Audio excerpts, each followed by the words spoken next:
First scene എന്റെ door തുറന്നിട്ട് ഞാൻ ഫാദറിന്റെ hi.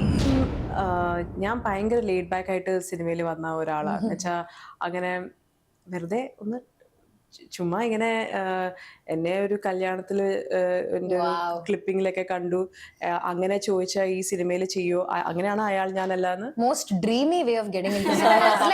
Starting by a director, then director. getting called out. Wow. That's a cinematic way of getting. My best friend is the one who pushed me. Like ആ സമയത്ത് Rinku Riya her name is Kavya മാധവന്റെ sister in Loya. So she's A one. അവളുടെ കല്യാണത്തിനാണ് ഇവരെന്നെ വിനീതേട്ടനൊക്കെ എന്നെ notice ചെയ്തതും പിന്നെ ഈ അന്നേരം അയാൾ ഞാനല്ല ഷൂട്ട് ചെയ്യാനുള്ള പ്ലാൻ ആയിരുന്നു. അപ്പൊ അങ്ങനെ ചോദിച്ചത് ഇവ ചെയ്യോ ഈ സിനിമ.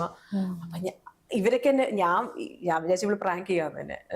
അപ്പൊ ഞാൻ പറഞ്ഞു ഓക്കെ ചെയ്യാം, സിനിമയല്ലേ ചുമ്മാ കൊച്ചുമക്കളൊക്കെ ആവുമ്പോ നമുക്ക് പറയാം അമ്മൂമ്മ സിനിമയൊക്കെ ചെയ്ത ജസ്റ്റ് ആ ഒരു ഫീലിംഗിന് വേണ്ടിയിട്ടാണ് ഞാൻ ചെയ്തത്. ഫസ്റ്റ് സീൻ എന്റെ ഡോർ തുറന്നിട്ട് ഞാൻ ഫാദറിന്റെ ഹായ് എന്ന് പറയുന്ന ഐ ഡിഡ് ഇറ്റ് ഓക്കെ. ഓ ഇത് കുഴപ്പമില്ലല്ലേ സംഭവം.